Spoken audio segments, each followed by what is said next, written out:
여러분 안녕하십니까. 안녕하세요. 우리 옆 사람과 함께 사랑의 인사를 나누도록 하겠습니다. 하나님은 치유자이시고 이제 우리는 그 하나님의 능력을 힘입어서 병에서 노임을 얻을 수가 있는데요. 이 세상에 많은 사람들은 병원에 가야 또 현대 의학으로만 병을 치료할 수 있다고 그렇게 믿고 있지만, 그러나 성경은 그런 방법보다 더 좋은 방법이 있다. 우리가 하나님께로 나아가면 하나님께서 우리를 치료해 주신다는 사실을 얘기를 하고 있습니다. 이제 우리가 이제 건강식도 하고 또 자연적인 요법들을 통해서 병을 회복하고 있지만, 그러나 궁극적으로는 그것이 우리를 치료해 주는 것이 아니라 그런 우리의 노력들이 주님의 은혜와 만날 때 치료가 이루어지는데, 실제로는 주님이 치료해 주시는 것입니다. 우리가 과외식을 하든 건강식을 하든 그것은 주님의 치료이기 때문에 우리가 항상 그것을 잊지 않았으면 좋겠습니다. 오늘 이제 제가 오래전에 올린 말씀을 듣다 보니까 거기에 이제 제가 이제 병이 막 치유되고 있는 분에 대해서 소개를 잠깐 하는 대목이 있어서 제가 여러분들에게 그 장면을 좀 설명을 해드리려고 합니다. 한 6여 년 전이었을까요? 예상의 엄마라고 하는 40대 초반에 여자분이 오셨습니다. 근데 이제 체구는 좀 있는 그런 편이었고, 머리는 이제 다 빠져가지고 오신 분이었는데, 2011년에 이제 자궁암에 걸렸는데 2013년에 폐로 전이가 됐어요. 그래서 이제 방사선을 28번을 했습니다. 그러니까 이제 방사선을 할 수 있을 최고치를 이제 한 거예요. 그 다음에 이제 항암 6번을 계획을 했는데, 한 번을 받고 나니까 이제 그동안에 오랜 방사선과 이제 또 체력 저하로 인해서 항암을 도저히 못 하겠는 거예요. 그래서 이제 어떻게 이제 참 귀한 인연이 되어서 저희 집에 이제 오시게 되었습니다. 저희가 이 우회로 올라오기 바로 직전이에요. 그리고 이제 아이가 그때 한 5살 됐어요. 아주 예쁘고 말 잘하는 그런 딸인데, 이제 딸을 떼어놓고 저희 집에 오게 되었습니다. 근데 이분이 이제 처음에 오실 때는 두통이 좀 있었고, 그 다음에 이제 가래에 피가 좀 섞여 나오는 그런 상황이었고, 또 며칠 전부터는 이제 등 뒤에 통증이 오기 시작을 했는데, 근데 이번에 오셔서 한 3일 과외식을 하고 나니까 등 뒤에 있는 통증이 사라지는 거예요. 그래서 이제 다시 2, 3일 식사를 했더니 통증이 다시 오는 거예요. 그래서 이제 며칠 일반 식사를 안 하고 일주일 과외식을 다시 했습니다. 근데 그 통증이 다시 싹 사라졌어요. 그러면서 이제 저녁에 이제 머리 쪽으로도 이제 간헐적으로 두통이 오고, 또 이제 피를 가래에 이제 이렇게 섞여서 이렇게 토하고 이러던 분이었는데, 근데 제가 이제 이분의 그런 치유의 과정을 얘기할 때가, 그때가 딱 3주 되는 때였어요. 근데 제가 그분을 소개하면서 그분 앞에다 놓고 제가 얘기를 하는데, 아이고 보십시오, 얼굴이 얼마나 피부가 좋아졌는지요, 이렇게 제가 얘기를 하는 장면이 있더라고요. 그래서 제가 이제 영상으로 이거를 기록을 남겼기 때문에 제가 오늘 그대로 이제 여러분에게 전달을 해드릴 수가 있는 건데, 근데 이분이 이제 3주째 될 때 그런 변화가 있어서 참 이게 너무 놀랍고 신기해서 제가 이제 얘기를 했는데, 근데 하도 그런 일이 많이 일어나니까 그냥 이렇게 쓱 지나가던 한마디 하고 가요, 제가. 설교 끝에. 근데 오늘 다시 이제 옛날을 이렇게 추억을 해보니까, 야, 참 하나님이 하시는 일이다. 그분이 한 2달 만에 두통도 없어지고, 피통하는 것도 없어지고, 머리도 다시 까맣게 올라오고, 살도 적당히 빠져가지고, 얼마나 이뻐졌는지 몰라요? 근데 나중에 이제 딸내미 때문에 저 이렇게 충청도, 저쪽에 그 광천에 또 요양원이 또 하나 있잖아요. 그런데 이제 그쪽으로 친정엄마 가까운 곳에 간다고 이제 가시고 이제 그다음부터는 이분 소식을 잘 몰라요. 근데 저는 이제 이런 역사들을 보면서 이분이 하나님을 모르는 분이었어요. 그런데 그냥 모셔서 그냥 이렇게 해보시고 이렇게 하시면 좋아지겠습니다 했더니 그냥 여러분이 지금 하시는 것처럼 똑같이 그렇게 따라 하셨어요. 그런데 지금 생각해 보니까 그냥 그 스펀지가 물에 젖듯이 그렇게 그냥 쭉 딸려오시면서 이런 치유의 과정을 통해서 이제 회복이 되셨는데 여러분이 혹시 그동안에 잘 안 되셨으면 오늘부터 새로 시작하시면 어떨까요? 주님은 치료자가 되어주시고 또 이분이 상당히 힘든 그런 가운데 이제 중증 환자였어요. 머리까지 다 전이가 되어 있는 그런 말기 환자였지만 그러나 이분은 아주 쉽게 그렇게 회복이 돼서 일어나셨습니다. 우리는 이제 우리 마음을 어떻게 먹느냐 이게 굉장히 중요하지 않습니까? 세상 일이라는 거는 이것입니다. 여러분 계란으로 바위 치면 바위가 쪼개질까요? 아니라고 믿습니까? 저는 쪼개진다고 믿어요. 왜 그러냐면 기적이라는 것은요 믿는 데 힘이 있는 것입니다. 계란으로 바위를 쳐도 바위가 쪼개진다고 믿는 것입니다. 그런 사람들이 내 병도 고치지만 세상 역사도 바꾸어요. 성경은 이제 우리 그 믿음과 용기 이것을 설명해 주고 있습니다. 우리는 늘 용기 있어야 되고 믿음이 있어야 됩니다. 저는 재밌는 경험을 좀 많이 합니다. 이제 여기 이제 요양원에 이렇게 대개는 이제 뭐 몇 년 전에 암이 생겨서 뭐 여기저기 요양원 돌아다니다 오시는 분들 많거든요. 그런데 그분들이 오셔서 그냥 제대로 따라하기만 하면 여기서도 안 되고 저기서도 안 되던 게 여기 오면 됩니다. 그래서 그게 결코 두려운 일이 아니라고 생각을 해요. 그런데 이제 가끔 이제 이 치료에 방해가 되는 게 뭐냐면 우리 마음에 믿음이 없는 것입니다. 소망을 품지 않는 것이에요. 그것이 치료의 가장 큰 방해거리가 됩니다. 저는 이런 생각을 했어요. 이제 일요일 날 우리 이제 유만근 교수님께서 여기 이제 하늘마을에 오셔서 그동안에 오랫동안 생활하시고 또 경험하신 걸 이제 일요일 날 말씀을 해주실 거예요. 근데 지금 이제 많이 준비를 하고 계시는데요. 근데 저는 이런 생각을 했어요. 여러분이 꼭 나아야 간증합니까?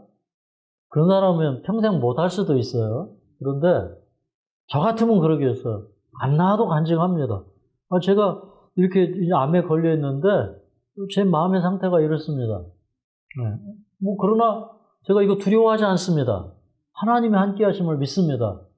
그게 진짜 간증 아닙니까?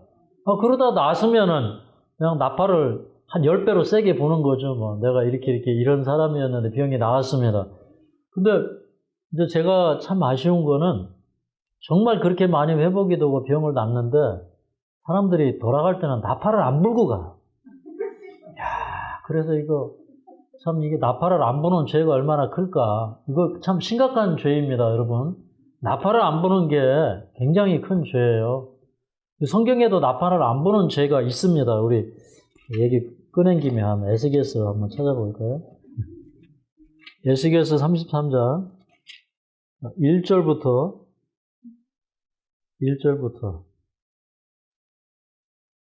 6절까지 한번 읽어볼까요? 시작. 여호와의 말씀이 내게 임하여 가라사대 인자야 너는 내 민족에게 고하여 이르라. 가령 내가 칼을 한 땅에 임하게 한다 하자.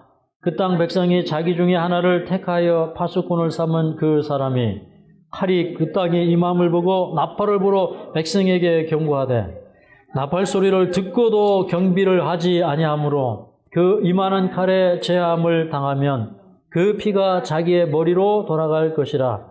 그가 경비를 하였던 듯 자기 생명을 보존하였을 것이나 나팔 소리를 듣고도 경비를 하지 아니하였으니 그 피가 자기에게로 돌아가리라. 그러나 파수꾼의 칼이 임함을 보고도 나팔을 불지 아니하여 백성에게 경고치 아니하므로 그 중에 한 사람이 그 임하는 칼에 제함을 당하면 그는 자기의 죄악 중에서 제한 바 되려니와 그 죄를 내가 파수꾼의 손에서 찾으리라. 이런 이제 말씀을 보면요, 하나님께서 이제 이스라엘 백성 가운데 어떤 사람에게 파수꾼을 세웠어요. 근데 그 파수꾼은 원래 이렇게 망대에 올라가서 저기 오는지 안 오는지를 쫙 살펴보다가 저기 오면 어떻게 해야 돼요? 즉시로 나팔을 불어야 돼요. 근데 나팔을 안 불면 이제 사람들이 사륙을 당해요. 그러면 그 피값이 다 누구에게 가는 거예요? 파수꾼에게 가는 거예요. 그래서 이제 제가 예전에 설교하다 이런 얘기를 한 적이 있어요. 파수꾼은 내가 의롭냐 악하냐로 심판을 받는 게 아니라, 물론 그것도 심판의 이유가 됩니다. 그렇지만 그 사람이 나팔을 불었느냐 불었지 않느냐, 그거에 따라 심판을 받아. 그 파수꾼은요, 다시 말해서 예수님을 통해서 은혜와 빛을 받은 사람들, 그 다음에 이 자연치유의 빛을 받은 사람들이 자기만 싹 좋아지고 다른 사람들에게 나팔을 불지 않으면 다른 사람들의 그 병들어 죽는 책임이 다 누구한테 오는 거예요? 예? 한번 얘기해 보세요. 누구한테 올까요?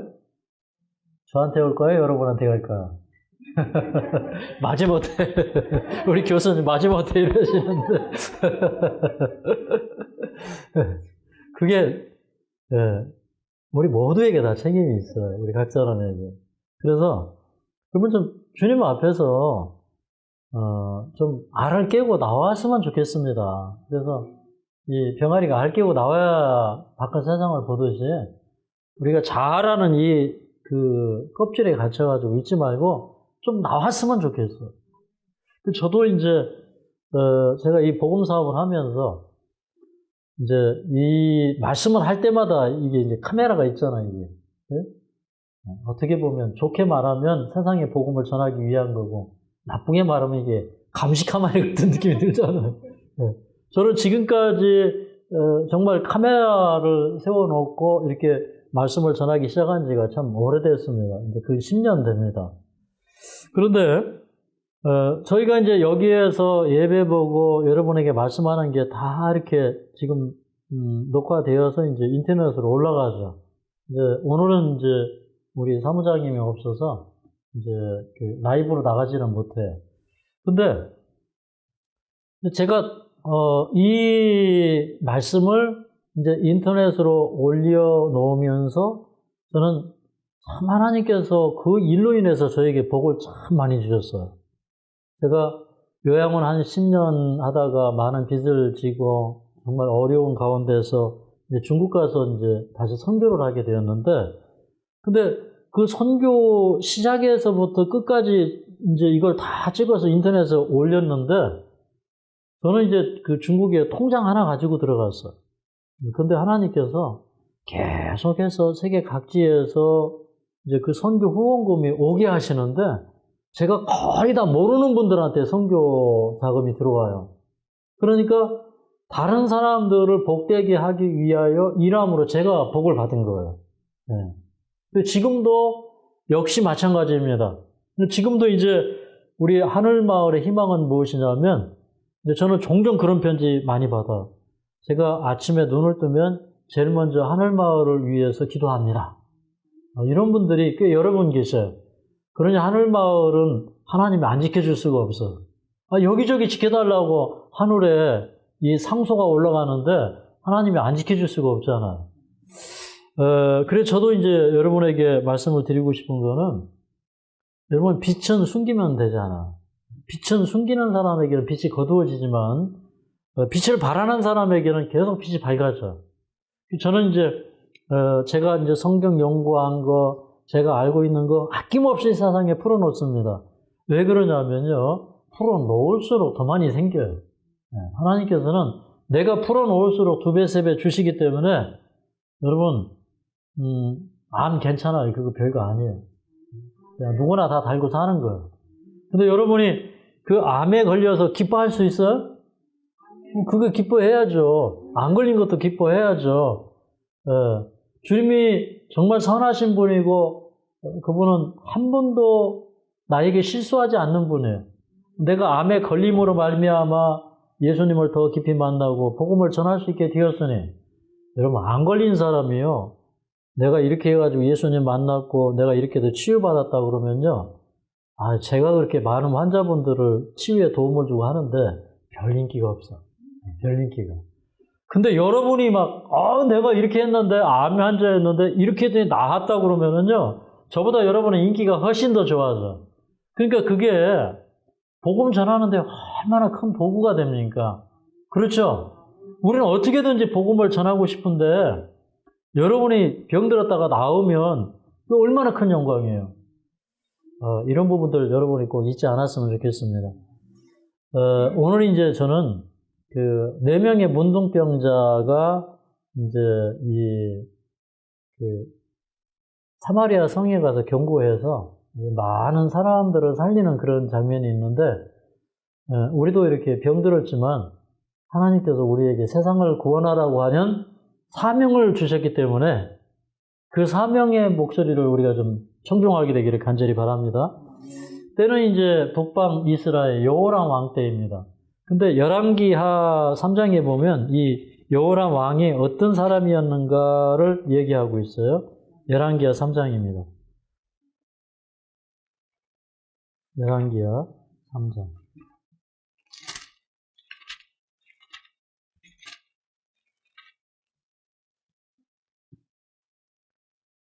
이제 기원전 850년경입니다. 기원전 850년경. 여기 보면 이제 유다에는 여호사밧이라고 하는 아주 착한 왕이 있었지만, 그런데 아합의 아들 여호람이 이제 왕이 되었어요. 그러니까 아합이 선한 왕이었어요? 나쁜 왕이었어요? 악한 왕이었죠. 악한 왕이었는데, 근데 그 아들이 여호람이에요. 그러니까 이 아들이 그 아버지의 그 우상숭배의 그런 영향력을 안 받을 수가 없죠. 그래서 2절에 보니까 저가 여호와 보시기에 악을 행하였으나 그 부모와 같이 하지는 아니하였으니 이는 저가 그 아비의 모든 바알의 주상을 제하였습니다. 그러니까 그 아방 왔지는 않았는데 이 북방 이스라엘의 여호람이라는 왕은 여호와의 보시기에 악을 행하는 그런 왕이었다는 겁니다. 그러니까 이 성경은요, 이 사람이 날 때부터 죄인이라서 이런 얘기 안 해요. 이 사람이 이제 자기가 태어난 환경 속에서 어떻게 살았느냐, 그걸 성경은 중요하게 봅니다. 근데 이 여호람 왕 때에 이스라엘에는 큰 선지자가 있었어요. 그 선지자가 엘리사입니다. 엘리사는요, 예를 들어서 여리고의 쓴물, 그 쓴물을 단물로 바꿔놓는 그런 일도 합니다. 그 다음에 이제 열왕기하 4장에 보면은 생도의 과부의 얘기가 나오죠. 이 과부가 이제 남편이 이제 선지자학교 생도로 있다가 수련생으로 있다가 죽어요. 근데 이제 자녀를 또 남겨두고 죽어요. 근데 양식이 떨어져. 그때 그릇을 많이 빌려오라고 해서 기름병에 기름을 이렇게 쏟아붓는데 빌려온 그릇들에 기름이 다 찰 때까지 계속 기름이 떨어지지 않아요. 그러니까 이런 초자연적인 능력을 행하고요. 그 다음에 또 열왕기하 4장 8절에 보면 이제 수넴에 사는 한 귀한 여인이 이 엘리사가 이제 그 지역을 지날 때마다 이렇게 자기 집에 초청해서 아주 지극정성으로 음식을 해서 대접하고, 나중에는 자기 이렇게 담장 위에 또 이렇게 집을 하나 지어가지고 거기다가 방에다가 침대 놓고 책상 놓고 촛대 진설하고 이렇게 해서 이제 하나님의 종을 섬기는데, 이 엘리사가 축복하니까 그 집에 아이가 없다가 아이가 생기는 거예요. 네. 근데 또 그 아이가 또 어떻게 병들어 죽었는데 또 엘리사가 그 차가운 그 이제 시신 후에 그 올라가서 여기 이제 4장 34절, 35절에 보면 자기 입을 맞추고 손을 맞추고 자기 몸을 그 아이한테 포개고 하나님 앞에 울부짖고 기도할 때에 이제 살이 점점 이렇게 따뜻해지더니 두 번째 올라가서 기도를 하니까 아이가 살아나요. 이게 좀 어떻게 보면 무슨 신화 같은 얘기가 지금 계속 나오는 거죠. 그 다음에 이제 이제 선지자가 이제 길갈에 선지자 학교를 갔는데 근데 가난해서 먹을 게 없는 거예요. 그래서 이제 한 100여 명이 먹어야 되니까 저 이제 들에 가서 들 외를 따다가 국을 끓였는데 아니 이 먹으려고 보니까 이게 들 외가 이게 독이 있는 거예요. 그래서 이제 이 먹지 못하게 되었을 때 엘리사가 가루 한 움큼을 가져다가 거기에다 집어 넣었더니 이 해독이 되었어요. 그런가 하면 또 어떤 사람이 그 보리떡 20개와 또 그 채소 한 자루를 가지고 왔는데 이게 하나님의 사람이 축복을 했더니 보리떡 25개밖에 안 되는데 채소 한 자루밖에 안 되는데 이게 100명을 먹고 남아요. 이거 누가 한 이적하고 비슷해요. 예수님이 베푸신 이적하고 똑같이 오병이어의 기적하고 비슷하죠. 그리고 이제 열왕기하 5장에 가면 저 아람의 군대 장관이었던 나아만이 문둥병에 걸려가지고 찾아왔는데 이 엘리사의 명령은 뭐였습니까? 저 요단강에 가서 빨가벗고 7번 목욕하고 올라오라. 그러면 당신의 문둥병이 낫겠다. 그랬더니 이 나아만이 가서 요단강에 가서 7번 목욕하고 올라왔더니 문둥병이 나왔어. 자, 이제 그뿐만 아니라 이제 6장으로 또 넘어가면은 이렇게 선지자 학교에서 이렇게 집을 짓다가 도끼자루가 이제 물에 빠졌는데 엘리사가 나뭇가지를 던지니까 도끼자루가 떠올라요. 또 그 다음에 이제 직접적으로는요, 이제 아람의 군대가 이제 북방 이스라엘의 왕 요람을 제거하기 위해서 이렇게 이제 뭐라고 해야 될까요? 특수부대를 보내가지고 요람 왕이 이제 궁을 나와서 이제 여기저기 이렇게 다닐 때, 중국 시찰하러 다닐 때, 그 요람 왕이 갈 곳을 미리 알아가지고 매복조를 딱 보내서 이렇게 매복을 하고 있다가 이제 이 왕을 죽이려고 하면 엘리사 선지자가 그걸 다 알고 미리 전가를 보내요. 왕이시여 어디에 저 아람의 군대가 있으니 왕은 거기를 피해 가십시오 해가지고 아니 번번이 실패하는 거예요. 그래서 이제 이 아람 왕 베나닷 2세가 신하들을 불러놓고 너희들 누가 저 이스라엘 왕과 내통하느냐 이렇게 물어봤더니 그 신하 가운데 한 사람이 하는 얘기가 왕이시여 이스라엘은 엘리사가 있는데 그 엘리사라는 사람은 왕이 침상에서 은밀히 얘기하는 것도 다 압니다 이렇게 얘기하는 거예요. 네. 그래서 이제 이번에는 이게 매복을 해가지고 안 되겠다. 이래서 이제 이번에는 그럴 게 아니라 이제 번번이 이제 계획이 실패를 하니까 누구만 없애면 될 것 같아요? 엘리사만 없으면 될 것 같아요. 그래서 이제 전술을 바꿔서 이제 엘리사가 어디에 살고 있었냐면 도단에 살고 있었어요. 이 도단은 제가 며칠 전에 얘기했던 그 요셉이 도단에서 구덩이에 던져졌다가 거기다 저 이스마엘 상인들에 의해서 저 애굽으로 팔려나간 그 도단이에요. 거기에 이제 엘리사가 있는데 이 베나닷 2세가 많은 말들, 병거들, 군대들을 보내가지고요. 이 도단을 싹 포위해버렸어요. 네. 그죠? 하루는 아침에 이렇게 엘리사의 종이 일어나가지고 이렇게 보니까 아니 막 군대가 다 이렇게 포위를 하고 있는 거예요. 그러니까 이제 이 종이 깜짝 놀랐어요. 그래서 아이고 주인이 큰일 났습니다. 지금 뭐 이렇게 우리가 포위되어 있습니다. 그랬더니 야, 우리와 함께한 군대가 저들의 숫자보다 훨씬 많다. 그래서 그 종의 눈을 열어보니까 하나님께서 이 불병거로 그 엘리사를 둘러 진치고 지키시고 있는 거예요. 그래서 이제 엘리사가 기도했어요. 하나님, 저 사람들의 눈을 좀 멀게 해 주십시오. 그랬더니 이 사람들이 갑자기 다 장님이 되어버렸어요. 예. 그러니까 이 엘리사는 참 대단한 사람입니까? 예, 엘리사는 참 대단한 사람이에요. 예. 기도하니까 사람들이 눈이 다 멀어버렸어요. 그래서 이제 그 엘리사가 나가서 얘기합니다. 여러분, 아니, 당신들은 번지수를 잘못 찾았어. 당신들이 이 포위한 성은 엘리사가 있는 성이 아니요. 당신들은 지금 길 잘못 들었어.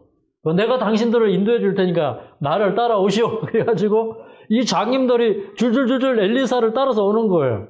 근데 이 사람들이 올라올 때 말, 병거, 뭐 전쟁하기 위해서 또 뭐 많은 무기들 가지고 왔겠죠. 군량미도 가지고 왔겠죠. 그거 그냥 다 내려놓고 이 엘리사를 졸졸졸졸 따라가는 거예요. 근데 어디로 데리고 가냐면 사마리아 성 안으로 딱 데리고 간 거예요. 이 사람들은 지금 어디 보면 독안에 든 쥐가 돼버린 거예요. 그래서 독에 빠진 쥐는 잡기 쉽죠. 그래서 이제 딱 데리고 와서 왕 옆에 이제 갖다 놓으니까 여호람 왕이 이제 그때 엘리사에게 내 아버지여, 내가 칠이니까 이렇게 얘기를 해요. 이때는 이 여호람 왕이 아주 선지자에 대해서 존경심을 나타내면서 내 아버지여, 내가 칠이니까. 그랬더니 이 엘리사가 하는 얘기가 여기 6장 22절에 보면 왕이시여, 칼과 활로 사로잡은 자인들 쳐서야 되겠습니까? 이 사람들에게 떡과 물을 주어서 좀 이렇게 잘 대접한 다음에 돌려보내십시오. 이렇게 얘기를 했어. 이 사람들이 눈 멀어가지고 거기서 대접을 받고, 그리고 이제 고향으로 돌아갔어. 그러면 이제 우리가 한 가지 이제 깨달아야 돼요. 참, 이 여호람의 입장에서 보면 참 하나님 대단하신 분이에요. 맞습니까? 그 엘리사라는 선지자가 하나님을 잘 믿는데, 이 엘리사는 아니 죽은 사람도 살리지, 그 다음에 뭐 문둥병도 고치지, 뭐 먹을 게 없으면 그 엘리사가 이렇게 또 뭐 축복을 하면 이게 한 사람 도시락을 가지고 뭐 100명이 먹고도 남는 이런 역사가 일어나지, 뭐 가난한 사람도 구제해 주지. 그냥 엘리사는 기도하면 다 되는 거예요. 그러면 그런 소문이 온 나라에 다 퍼져 있을까요? 쫙 퍼져 있죠. 여기에서 이제 우리 모습을 생각을 해보는 거예요. 그럼 이 여호람 왕은 하나님 잘 믿어야 될까요? 네, 잘 믿어야 돼요. 우리가 바로 그렇습니다. 그러고 보니까 하나님은 치유자셔요. 맞습니까? 제가 이 요양원을 하다 보니까 이 요양원 사업을 통해서 수많은 사람들이 예수님을 믿게 되고 그 안에서 주님의 방법을 따르니까 치료되고 낫는 거예요. 그러면 우리는 어떻게 해야 되냐면, 하나님은 살아계시다. 하나님을 잘 믿어야 되겠다. 이제 이렇게 해야 돼요. 근데 여호람 왕은 회개하지 아니하고 계속 악을 행하고 살아요. 그러니까 이제 하나님께서 이 여호람 왕과 그리고 이스라엘 백성들에게 이제 하나님이 살아계시다는 또 경고를 주셔야 돼. 그래서 이제 하루는 이제 이 군대가 이렇게 엘리사를 잡으러 왔다가 다 장님이 돼가지고 돌아갔어요. 그죠? 근데 그런 역사를 볼 때 베나다 2세가 이스라엘을 함부로 건드리면 안 되겠다 이런 생각을 하는 거예요. 근데 이스라엘이 하나님을 떠나서 사니까 하나님께서 베나단에게 두려워하는 마음을 제거해 버렸어. 그러니까 이스라엘을 만만하게 보는 거예요.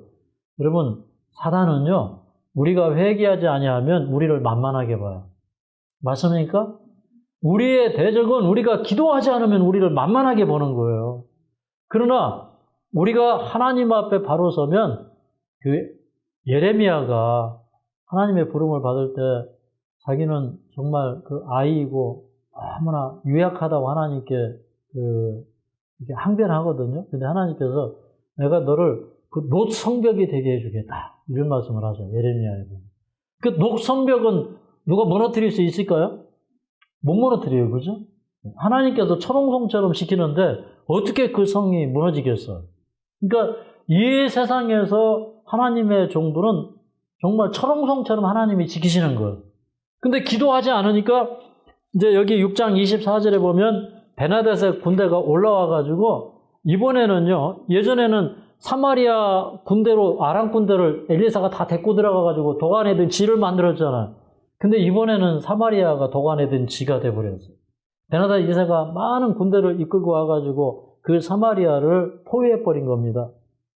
그러니까 이제 이 포위가 여러 날 지속이 되니까 그 안에 있는 사람들이 당장 문제가 뭐예요? 당장 문제가 먹는 게 문제예요. 근데 이게 먹을 게 없으니까 양식값이 폭등하기 시작하는데 얼만큼 폭등을 했냐면, 자, 이 이스라엘 사람들은 나귀는 부정한 짐승이라서 먹지 않았어요. 그런데 여기 6장 25절에 보니까 나귀 머리 하나가 80세겔이에요. 근데 이 1세겔은 노동자 4일 품삯이기 때문에 4, 8이 32 하면은 이게 그 노동자 321 품값이에요. 그러니까 요즘에 그냥 계산하기 좋게 일당 10만 원으로 계산하면 10만 원 곱하기 320 하니까 얼마 나와요? 3,200만 원이 나오는 거예요. 그러니까 나귀머리 하나에, 맛없는 나귀머리 하나에 3,200만 원이야. 그 다음에 여기 또 하푼테 4분의 1 값. 그러니까 하푼테라고 하는 것은 이제 이 아주 보잘것없는 채소를 의미하고, 이것을 이제 킴제임스 성경에는 비둘기똥, 비둘기가 날아가면서 똥 싸면 그거 이제 모아하는 거예요. 그래서 어떻게 보든지 간에 이게 4분의 1 값이면 300ml. 그러니까 조그마한 물병, 그 크기예요. 그 정도 모이면 이게 5세겔이에요. 그럼 5은 또 5, 4, 20이면 이게 200만 원 하는 거예요. 그러니까 먹을 수가 없는 거예요. 돈이 뭐가 되는 거예요? 휴지 쪽이 되어버리는 거예요. 그런데 이제 여기 또 기가 막힌 역사를 기록하고 있는데, 자, 이스라엘 왕이 성 위를 이렇게 딱 통과하는데, 거기 그 어떤 여인이 소리 질러서 왕에게 호소를 하는데, 뭐라고 하면 이런 얘기를 합니다. 아, 왕이시여. 아니, 내가 한 여자하고 이제 약속을 했는데, 자, 오늘은 내 자식을 잡아먹고, 내일은 네 자식을 잡아먹자. 그렇게 약속을 해서 내 자식을 잡아먹었더니 그 다음날 이 여자가 오리발을 내밀었습니다. 그러는 거예요. 그러면 이 여호람 왕이 참, 그때 이제 그 얘기를 들을 때 이 여호람 왕이 옷을 찢었다 그랬거든요. 그러면 정말 옷을 찢지 말고 뭘 찢어야 돼요? 마음을 찢어야 돼요. 야, 이렇게 우리가 사방으로 에워싸움을 당하고, 이렇게 이 나라, 이 국민들이 먹을 것이 없고, 이렇게 처참한 광경에 빠진 것은 내가 하나님을 의지하지 않아서 그렇구나. 그 깨달았어요.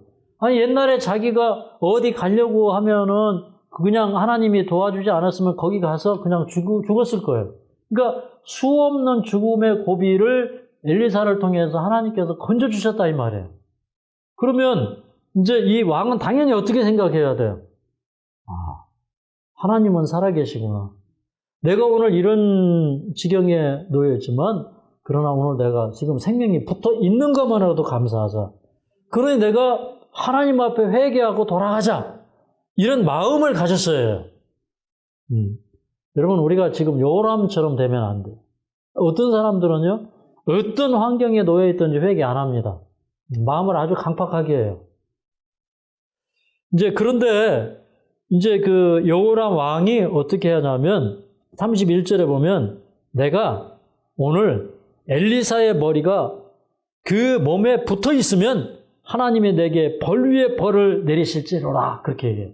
그러니까 이게 다 누구 탓이라는 거예요? 다 엘리사 탓이라는 거예요. 그러니까 이런 어거지가 어디 있어요?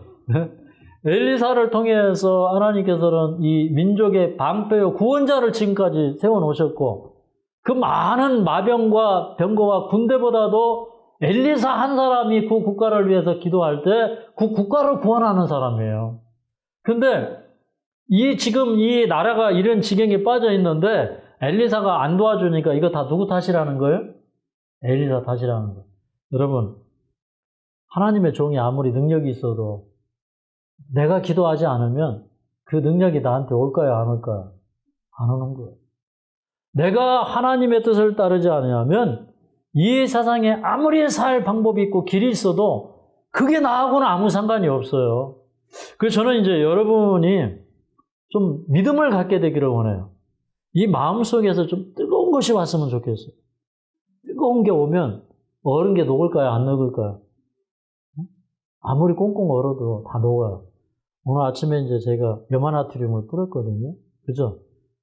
얼은 도로에 소금을 쫙 뿌리니까 이제 얼은 것들이 다 녹아버리잖아요. 그죠? 그러니까 그 은혜의 소금이 우리에게 오면 우리에게 얼었던 모든 것들이 다 녹는 거예요. 맞습니까? 그럼 이런 거예요. 그냥 내 고집, 하나님 앞에서 뻣뻣한 나의 태도, 이런 것들이 거기다 소금을 뿌려봐요. 다 녹아버려요. 그러니까 하나님의 은혜로 우리의 자아가 굴복되고 좀 변해야 돼. 근데 이제 이 왕이 이제 자기가 큰 소리 쳐놓고 이제 엘리사를 잡아 죽이려고 이제 자기 사람들을 데리고 이제 엘리사를 잡으러 가는 거죠. 근데 벌써 엘리사는 다 이게 그 왕이 오는 걸 알고 있어요. 이제 그 왕이 엘리사 앞에 왔어요. 그때 이제 그 엘리사가 하는 얘기가 이겁니다. 왕이 하는 얘기가, 자, 7장을 좀 읽겠습니다. 7장, 열왕기하 7장 1절부터 2절까지 있는 말씀을 읽겠습니다. 열왕기하 7장 1절부터 2절 시작. 엘리사가 가로되 여호와의 말씀을 들을지어다. 여호와께서 가라사대 내일 이맘때 사마리아 성문에서 고운 가루 한 스아에 한 세겔을 하고 보리 두 스아에 한 세겔을 하리라 하셨느니라. 그때 한 장관 곧 왕이 그 손에 의지하는 자가 하나님의 사람에게 대답하여 가로되 여호와께서 하늘에 창을 내신들 어찌 이런 일이 있으리요. 엘리사가 가로되 내가 내 눈으로 보리라. 그러나 그것을 먹지는 못하리라 하니라. 여기 이제 드디어 엘리사가 왕에게 하는 얘기가 뭐냐면, 내일 이맘때 되면, 다시 말해서 24시간이 지나면 이제 내일 사마리아 성문에서, 그러니까 성문은 이렇게 옛날에 장터가 열리는 곳이죠. 이 사마리아 이 시장에서 고운 가루 한 스아에 한 세겔을 할 것입니다. 그러니까 밀가루 한 스아가 6.4리터거든요. 그러니까 그냥 대략 한 마리 조금 안 되는 거예요. 이거에 한 세겔을 하면 이제 뭐 이때 당시는 이게 정상적인 가격이라고 생각하게 돼요. 한 40만 원 하는 거예요. 밀가루 한 마리에. 그 다음에 보리 두 스아에, 그러니까 두 스아니까 이제 보리 거의 이제 2말 정도 되죠. 그 2말에 한 세겔. 그럼 보리 2말에 10만 원 하면 괜찮아요? 먹고 살만 합니까? 아주 싼 거죠, 이 시대에. 그러니까 이제 그 얘기를 듣고 있던 이제 한 그 장관이, 이 문자적으로는 이 사람이 세 번째 사람인데, 이 원어로는 하샬리시라는 헬라어인데, 하샬리시는 세 번째 사람이에요. 그러니까 그 나라의 의전서열 3위다 이 말이에요. 그 사람이 하는 얘기가 뭐냐면, 아니 여보시오, 하나님이 하늘에 창을 내신들 어찌 그런 일이 가능하리요? 이렇게 얘기하는 거예요. 그러니까 이건 뭐예요? 못 믿겠다. 불신이에요, 불신. 우리도 지금 이러고 있는지 몰라. 어떤 사람들은 이렇게 하면 병이 치유됩니다. 그럼 뭐라고 할까요? 어찌 그런 일이 있으리요? 그렇게 얘기해요. 그러면 이제 뭐라고 할까? 하나님께서 내가 보기는 보아도 너는 치료되지 않을 것이다. 그럴까요? 이 사람에게, 아니, 그렇게 이제 그 시장이 정상화되고, 그런 일이 있을 거라고 그러니까, 이제, 그래? 너는 보기는 보아도 너는 먹지는 못할 것이다 그랬어요. 근데 이제, 그때 이제 어떤 일이 있었냐면, 이 성 밖에 문둥병자가 4명이 있었어요. 근데 이제 옛날에 이제 문둥병에 걸리면 사람들이 이제 성 밖에 내어줬죠. 그래서 저 이제 성방 멀리서 이렇게 좁게 사는데, 이 아람의 군대가 자꾸 포위를 해 들어오니까, 이 4명의 이 문둥병자가 이렇게 예루살렘 성 가까이 이렇게 자기들도 이렇게 이제 와가지고 숨어가지고 다 이래 있는 거예요. 근데 이게 포위가 여러 날이 되다 보니까 이 문둥병자 역시 먹을 게 없어요. 그러니까 참 이게 신세가 처량해져서 몸은 아프죠. 참 성 안으로 들어가자니 성에 있는 사람들이 문둥병자가 오면 어떻게 할까요? 돌 던지겠죠. 먹을 건 고사하고 돌 맞아 죽을 것 같아요. 그러니 이게 또 아람 군대에게 가자니 또 적이라고 생각하고 또 자기들을 죽일 수도 있어요. 그래서 이 4명이서 이제 우리가 어떻게 할까 이제 비상 회의를 한 겁니다. 그랬더니 이제 이 4명은 이제 하나님을 믿는 사람들이에요. 그래서 이 사람들이 4명이 이제 결론을 냈어요.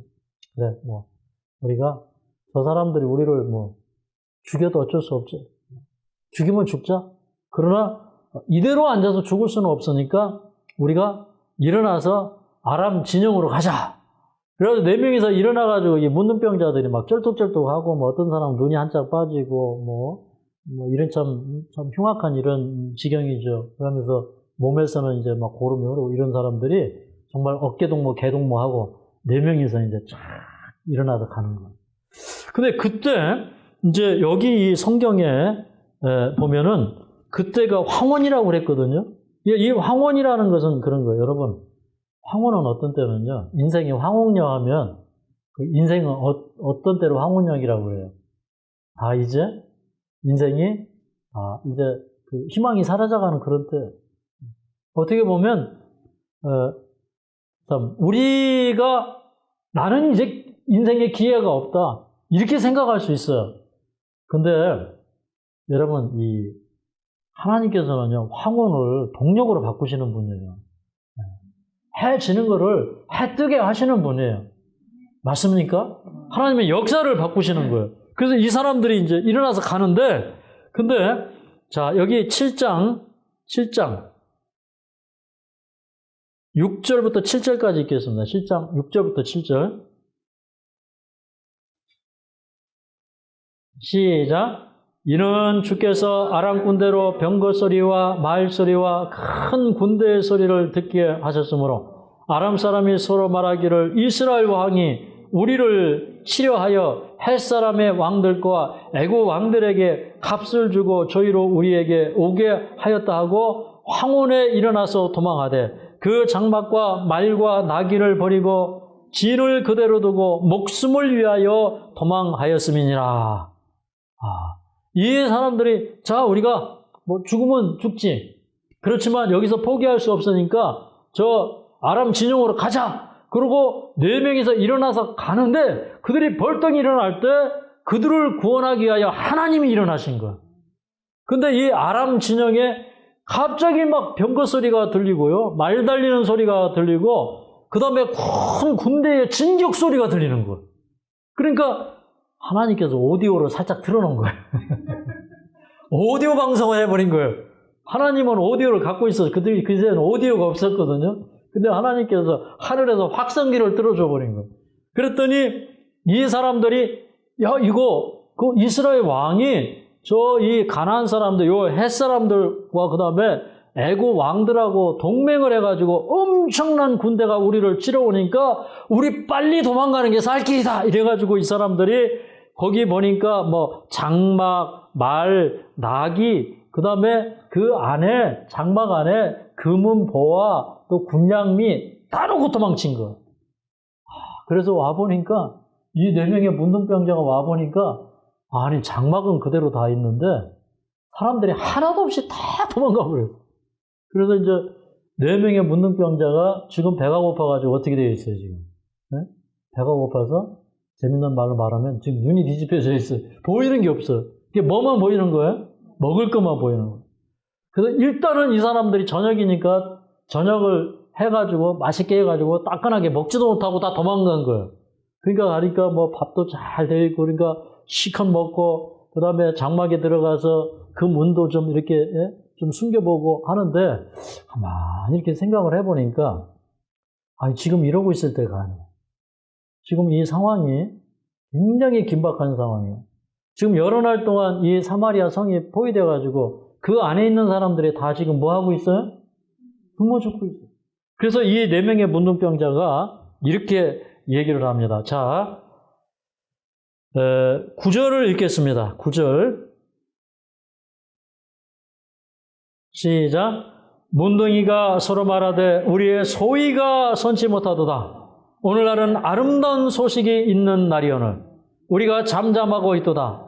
만일 밝은 아침까지 기다리면 벌이 우리에게 미칠지니 이제 떠나 왕궁에 가서 고하자 하고. 자, 이 4명의 문둥병자가 뭐라고 했냐면 오늘날은 아름다운 소식이 있는 날이다. 그렇게 얘기했어요. 그러면 이게 여러분의 입에서 나와야 됩니다. 4명이 문둥병에 걸려 있는데 지금 뭐라고 했냐면 하나님의 귀하신 섭리를 본 이 4명의 문둥병자가 야, 하나님께서 기이한 능력으로 아람 군대를 다 도망가게 하셨어. 그리고 그 성 안에 있는 사람들이 능히 먹고 이 기근을 해결할 만한 양식들이 거기 충분히 있어. 이게 하늘에서 오신 축복이다 이 말이야. 하늘이 준 축복이다 이 말이야. 그러니까 오늘날은 아름다운 소식이 있는 날이다 이 말이에요. 이거 여러분 이거 따라 한번 해보셔야 돼요. 자, 한번 해보겠습니다. 오늘날은 아름다운 소식이 있는 날이다. 여러분 정말 그렇게 믿습니까? 여러분은 비록 암에 걸렸지만 아름다운 소식이 있는 날입니까? 네. 그러면 나 문둥병 걸렸다고 암에 걸렸다고 전도하러 안 갈 거예요? 갈 거예요? 갈 거예요. 아멘. 이제 가시겠네요, 그죠? 네. 우리에게 이런 좀 반전이 있어야 돼요. 그래서 이 4명의 문둥병자가 병 나았다는 얘기는 없지만 내 생각에는 이 사람들 병은 분명히 성경의 공식으로 보면 이런 사람들 병 다 나아요. 맞습니까? 우리 그 뒤에 뭐 이 사람들 병 나았다 기록할 필요가 없어요. 이 사람들이 그 캄캄한 밤에 다시 사마리아 성으로 갔어요. 가서 이제 성문에 가서 문지기에게 여보시오. 지금 우리가 아람 진영에 갔더니 군대는 다 도망가고 거기 뭐 이 양식이 많고 거기 뭐 이 말과 나귀와 거기 뭐 많은 짐승들이 있고 그러니 빨리 나오셔. 이렇게 얘기해요. 그래서 이제 그 소식을 전하니까 왕은 야, 그 사람들이 이렇게 우리를 또 속이려고 또 매복을 했나 보다. 우리에게 또 트릭을 쓰나 보다. 이렇게 얘기를 했어요. 근데 이제 정말 이제 선발대를 보내가지고 알아보니까 진짜 없어. 그래서 이제 가가지고요. 그 밤에 가서 거기는 굴량미를 다 취했어.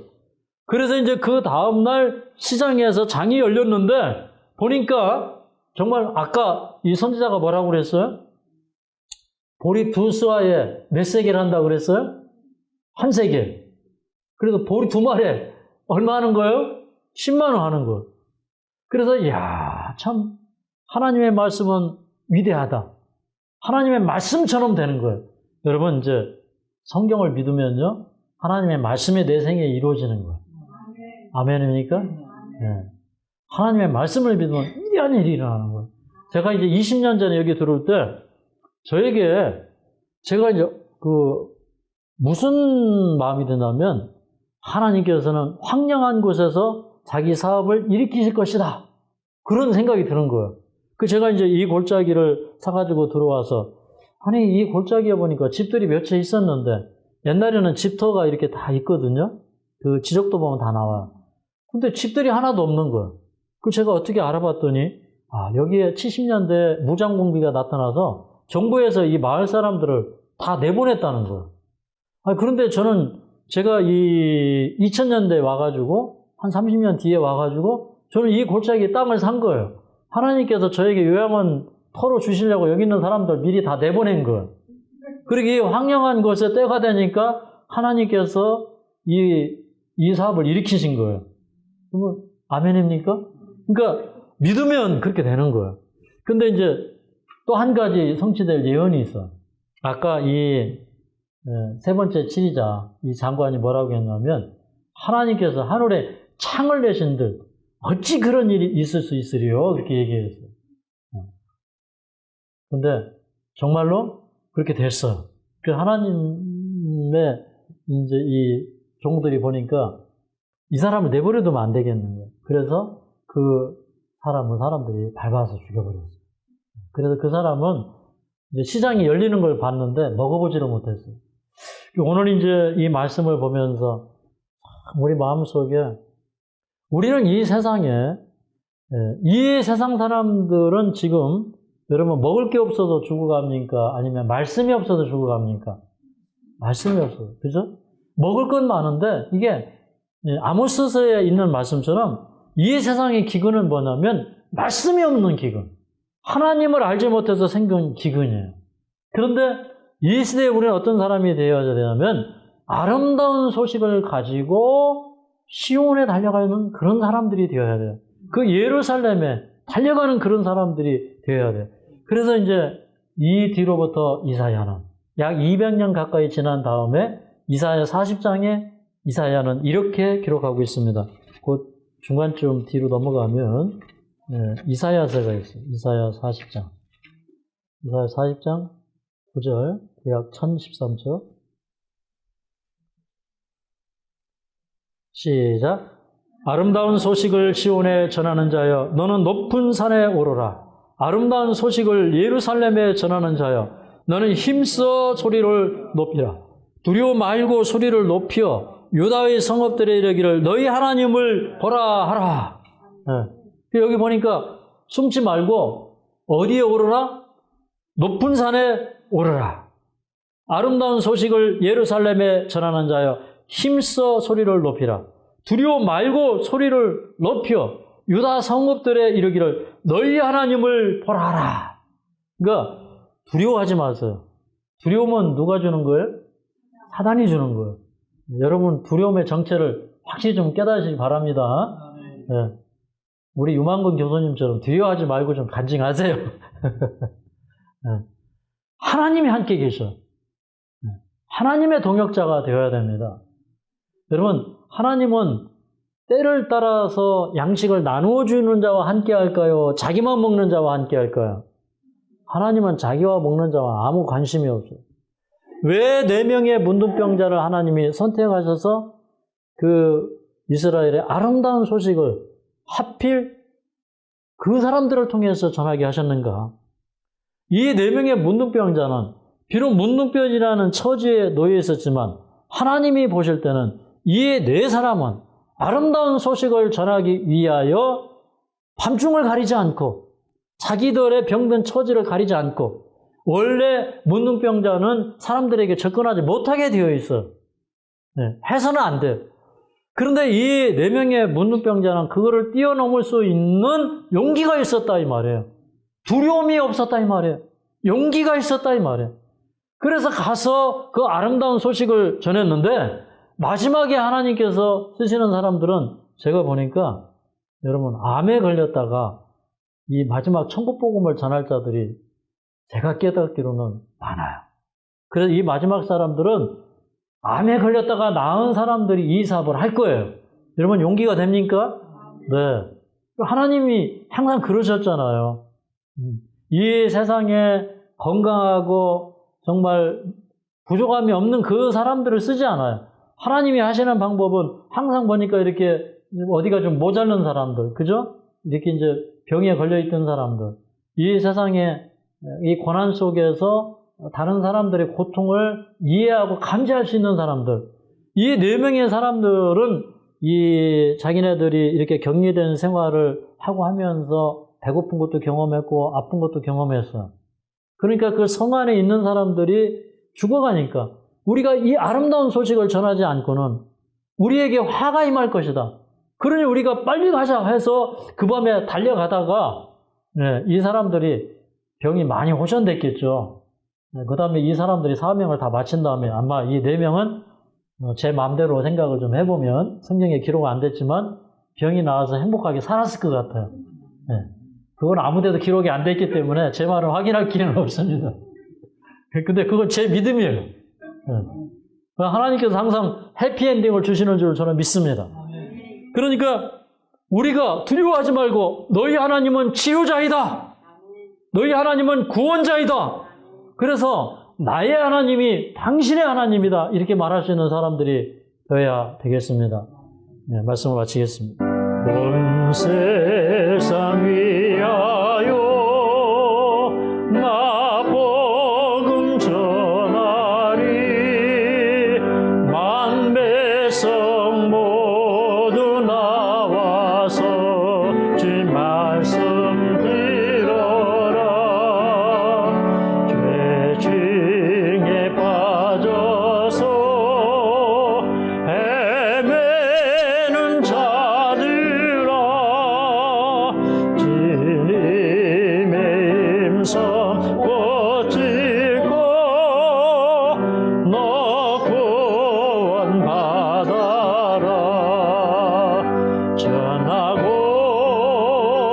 기도해 매일 증인 되리라 세상 모든 사람들 듣고 그 사랑 알도록 온 세상 위하여 이 복음 전하리 저 죄인 회개하고서 주 예수 믿어라 이 세상 구하려 주 돌아가신 곳 나 증거하지 않으면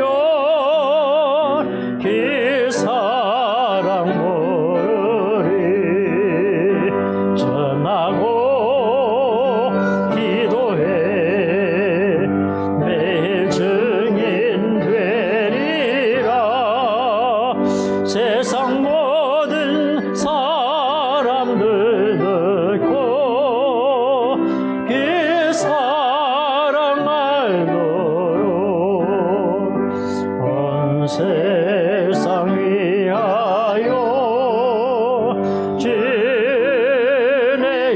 임하네 주 예수 이름 힘입어 이 복음 전하자 먼 곳에 나가서 전하지 못해도 나 어느 곳에 있든지 늘 기도 힘쓰리 전하고 기도해 매일 증인 되리라 모든 사람들 듣고 그 사랑 알도록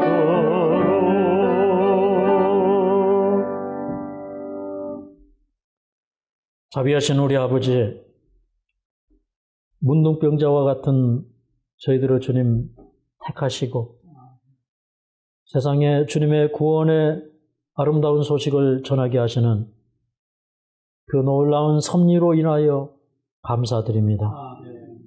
주님 우리를 귀중히 여겨 주셔서 저희들의 이렇게 큰 복을 주시고 우리 4명의 문둥병자가 예루살렘에 달려 올라가서 높은 성으로 가서 그 사람들에게 살 길을 알렸던 것처럼 우리도 이 세상의 많은 성읍들에게 가서 두려워하지 않고 목소리를 높여서 주님이 우리의 치유자라고 말할 수 있도록 외칠 수 있도록 도와주시옵소서. 주님 지금은 이 세상에 많은 의료 선교사가 필요합니다. 비록 병들었지만 4명의 문둥병자를 택하신 주님께서 오늘 병든 저희들을 세상의 의료 선교사로 택하시고 부르시는 줄을 믿습니다. 우리가 생명이 있는 날 동안에, 우리가 걸을 수 있는 날 동안에 세상을 구원하는 선교사가 되기를 원합니다. 오늘 이 시간에 주님의 부름을 다시 받기를 원합니다. 우리의 태도가 세상의 파수꾼으로서 세상을 경고하는 사명을 받게 되기를 원합니다. 오늘 우리의 부족함을 주님 용서해 주시고 새롭게 하여 주시고 이 시간 이후로 우리의 신앙이 달라지고 우리의 삶의 태도가 변하도록 축복하여 주시옵소서. 오늘 또 주님의 도우심을 구하기 위하여 이 동산으로 달려오신 분들이 계십니다. 오늘 이 방문객들에게 함께 하시고 이 하늘마을에서 일어나고 있는 하나님의 역사와 치유가 이곳을 앙망하고 바라보는 모든 사람에게도 함께 일어나도록 축복하여 주시옵소서. 예수님의 귀하신 성으로 간절히 기도하옵나이다.